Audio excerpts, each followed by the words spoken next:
Today I'm going to be reacting to other people's videos about real estate apparently in South Florida, and I've got Chalo's phone here as evidenced by the cute little pink thing on the back there, and I am going to press the button and see if I can do this without messing it up. Are we ready? All right. Florida condo owners are just deserting and walking away from their condos. What? Yes, they're actually just walking away from their condos. This last week I had a rider that I picked up in a condo in the Palmyra community, which has probably 7,000, 8,000 units. And he indicated that on his condo that it was basically, it become a ghost town. It's not just because it's summer. He's lived there 30 years. He said many of the residents have just walked away. I did a little more research and looking at everything going on, and here's basically what's going on, which I already kind of knew this. I hear people say it all the time. And people are walking away from their condos for several reasons. First, the skyrocketing insurance costs. They are out of control in Florida. The HOA fees are through, the Homeowners Association fees monthly are through the roof. Special assessments because of the Champaign condo collapse and the requirements by the state for that. And then difficult also just for people to buy condos in general because of special rules and also because of some things Fannie Mae has done. So let me give you some more specific information. The Miami-Dade Condo Association fees rose 59% over the last year from last spring to this spring, from $567 a month to over $900 a month. Statewide insurance costs have doubled from where they were a year ago. Special assessments average $7,200 up, where you have to pay extra. HOA fees have gone up to $800 to $1,000 a month. And those people that are on a fixed income, this is a problem. Furthermore, Fannie Mae, which many people need to have so they can get a mortgage, has blacklisted 1,400 condos in Florida. Yeah, so, all right, so there's some truth in what he's saying, but there's also a lot of hyperbole. And he also mentioned, he referenced the same thing twice and gave two totally different numbers, so I don't know where he's getting all of this stuff. Insurance is an issue. It's been an issue. Insurance has, and it hasn't doubled in a year. It's definitely gone up. It's doubled in probably the last 5 to 7 years in some instances, but it's gone up. The condo fees, and so he's talking about HOAs and condos, which are two different things. Okay, a condo association is a COA, and an HOA is a homeowners association. When you look at the insurance and a condo, put them together. One of the reasons that the condo fees are high is because the way condos are legally structured and what they cover, condos cover about 90% of the insurance cost for the owner, okay? So instead of, if you're a single family home owner, you are buying a house and you are paying for the coverage on the structure, the roof, everything else. Most condos are covering that for you, and all you're covering is what they call studs in, meaning that drywall in. It depends on who you talk to. So you're covering, the contents inside, including fixtures and cabinets and stuff like that. But the insurance cost on that is much, much lower. Okay, so put that in context, right? And I want to say abandoning walking away. Nobody's walking away from their condos. They're selling them, right, if they're leaving. And yeah, so and this is going to be a sort of a long one, especially with that long thing. We've talked about this before. What happened with condos in Florida is that, particularly in like the early 80s through like maybe the early 90s, there were an awful lot of retirees that moved down there and they slammed these condos. They built so many condos. It actually started probably well earlier than that, but that was the thick of it, right?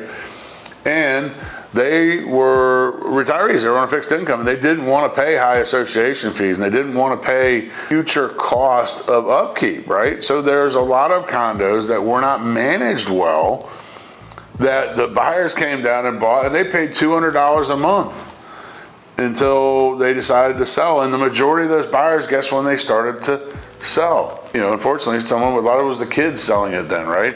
Because if you look at the sort of the timeline for when people retired and then when they were either moving on to assisted facilities or maybe passing away or whatever like that, we got a big glut of that over the past, again, same 5 to 7 years, when the insurance costs started going up. So those condos that were managed poorly, they never put in reserves and had the money to replace the roofs or to do any of the major structural stuff that needs to be done. Like, everything needs maintenance. Houses need maintenance, condos do. Condos, particularly the condos on the shore, and a lot of what he is referencing is the waterfront stuff in Miami-Dade.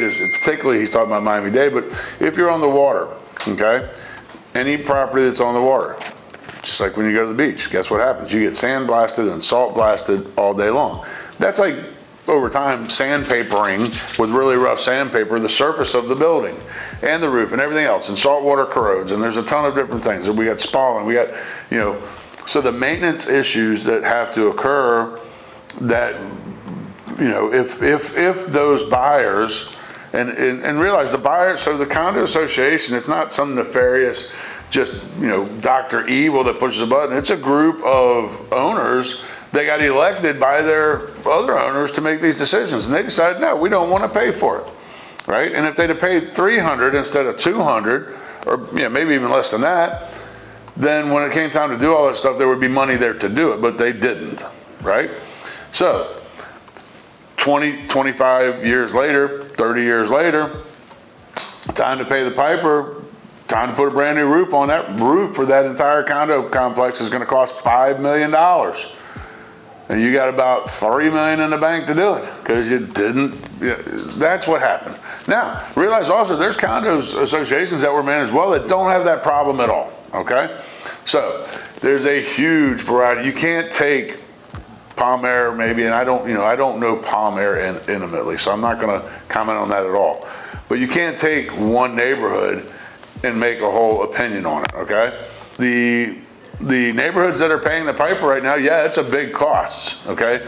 And yeah, it sucks, but if you bought into that neighborhood and you didn't have the right information or the right person advising you, and this again comes down to a good realtor versus any realtor, like a good realtor would have went with you and said, hey, here's the budget, here's the, here's what's been done, here's basically the build facts on the building and what, and they said, hey, you might not want to buy her because even though there's no assessment today, it's probably going to have some pretty big assessments coming up, and stuff like that does happen, right? So again, we could do like a 2-hour one on this. In general context, are people abandoning their condos? Not many. There are a couple of condo neighborhoods, and most of them in Miami-Dade, that are so underwater that they are abandoning them because the people have got hit with assessments that, quite frankly, are just, absurd. But they're hit with those assessments because the place that they lived for the past 20 or 30 years, and they didn't pay the money to do what had to be done, right? Now, and he said Champlain or something, I didn't know what he said, but the Surfside collapse, right, which is, maybe that's what he was referencing the name of the condo, but it didn't sound like the right name to me. So that brought into the forefront some of the deeper needed improvements, or not improvements, maintenance, that was just never done there, right? So what happened was they never did, and look, in Florida you were always supposed to have these engineering checks and stuff like that. They paid an engineer that just basically signed off, right? And they probably paid him more to do that because they didn't want to pay the extra money to fix the stuff. That's the bottom line. So I guess the bottom line and the moral of the story is do your research before you buy somewhere. That's all.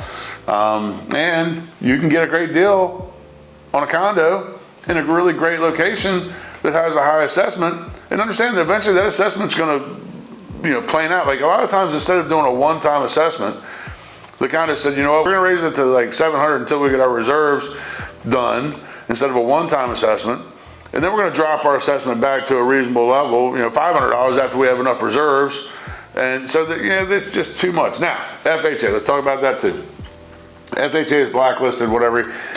FHA has always had a schedule for properties that they will finance and that they won't. And that really comes down to exactly what we just talked about. Do they have a budget that is solvent and strong? Or are they in inherent danger of having an assessment issue, right? So those condos that they're not blacklisted, and it didn't just happen. This has been, FHA's had these rules forever, right? So, it's not a new thing, but it does relate to budgeting and affordability. I'm sorry, budgeting and here's the thing too, like, realize that you can get a conventional loan at 3%. You can get a conventional loan at 5%. FHA is 3.5%. There's some savings with FHA that you don't get with a conventional, but there's other ways to skin that cat.